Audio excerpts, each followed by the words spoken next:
ಆರ್ಥಿಕ ಬಿಕ್ಕಟ್ಟಲ್ಲ, ವಿನಾಶದ ಕೊನೆಯ ಅಂಚಿನಲ್ಲಿದೆ ಪಾಕಿಸ್ತಾನ. ಭೀಕರ ಅಂತ್ಯ ಕಾಣುತ್ತಾ ನೆರೆಯ ಮುಸ್ಲಿಂ ದೇಶ. ಪಾಕಿಸ್ತಾನದಲ್ಲಿನ ಕಾಗದ ಪ್ರಗತಿ ಈಗ ಸಂಪೂರ್ಣವಾಗಿ ಬಹಿರಂಗಗೊಂಡಿದೆ.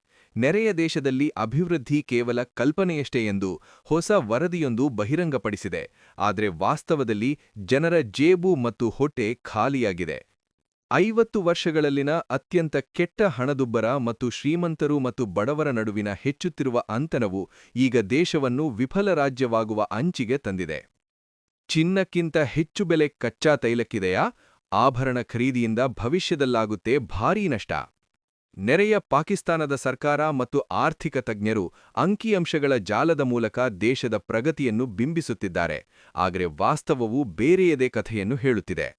ಅವರು ಸ್ಥೂಲ ಆರ್ಥಿಕ ಸ್ಥಿರತೆಯನ್ನು ಘೋಷಿಸುತ್ತಿದ್ದರೆ, ಇತ್ತೀಚಿನ ವರದಿಯೊಂದು ಈ ಬಡ ರಾಷ್ಟ್ರವನ್ನು ಬಯಲು ಮಾಡಿದೆ. ಪಾಕಿಸ್ತಾನದ ಅರ್ಥವ್ಯವಸ್ಥೆಯು ಒಂದು ಕುಟುಂಬದಂತಿದ್ದು, ಅಲ್ಲಿ ತಿನ್ನುವವರ ಸಂಖ್ಯೆ ನಿರಂತರವಾಗಿ ಹೆಚ್ಚುತ್ತಿದೆ, ಆದರೆ ಆದಾಯವು ಅದೇ ವೇಗದಲ್ಲಿ ಬೆಳೆಯುತ್ತಿಲ್ಲ. ಎಕ್ಸ್‌ಪ್ರೆಸ್ ಟ್ರಿಬ್ಯೂನ್ನ ವರದಿಯ ಪ್ರಕಾರ, ಕಳೆದ ಕೆಲವು ವರ್ಷಗಳಿಂದ ಪಾಕಿಸ್ತಾನದ ಸರಾಸರಿ ಜಿಡಿಪಿ ಬೆಳವಣಿಗೆ ದರ ಕೇವಲ 2.47%ದಷ್ಟಿದೆ. ಇದಕ್ಕೆ ವ್ಯತಿರಿಕ್ತವಾಗಿ ಜನಸಂಖ್ಯೆಯು 2.55%ದಷ್ಟು ಬೆಳೆಯುತ್ತಿದೆ.